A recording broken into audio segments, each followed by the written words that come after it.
స్థానిక సంస్థల ఎన్నికల్లో బీసీ రిజర్వేషన్లపై కాంగ్రెస్ ప్రభుత్వం స్పష్టత ఇవ్వాలని బీఆర్ఎస్ ఎమ్మెల్సీ కవిత డిమాండ్ చేశారు.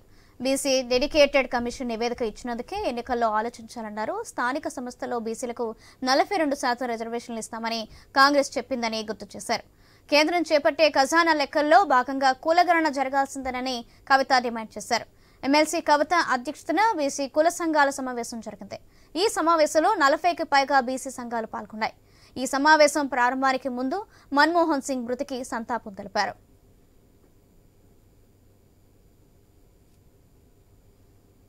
గా ఉన్నటువంటి బీసీలకు సంబంధించిన అంశం ఏదైతే ఉందో దాన్ని స్పష్టత ఇవ్వకుండా కాంగ్రెస్ ప్రభుత్వం ముందుకెళ్లడానికి వీల్లేదని చెప్పి ఇప్పటి వరకు బీసీ సంఘాలకు సంబంధించినటువంటి ప్రతినిధులందరం కూడా కూర్చొని చర్చించడం జరిగింది. మరి కాంగ్రెస్ పార్టీ కామారెడ్డిలో డిక్లరేషన్ ఇచ్చింది. ఏమని?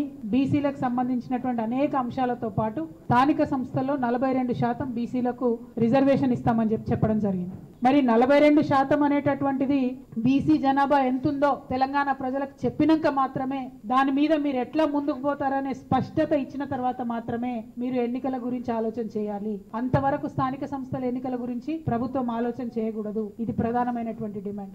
భారతీయ జనతా పార్టీకి కూడా మేము డిమాండ్ చేస్తా ఉన్నాం. మీరు జనాభా లెక్కలు చేపట్టబోతా ఉన్నట్టుగా తెలుస్తా ఉంది. ఈ జనాభా లెక్కల్లో ఖచ్చితంగా కులానికి సంబంధించిన కాలం ఉండాల్సిందే, కులగణన జరగాల్సిందే. ఇది మా డిమాండ్.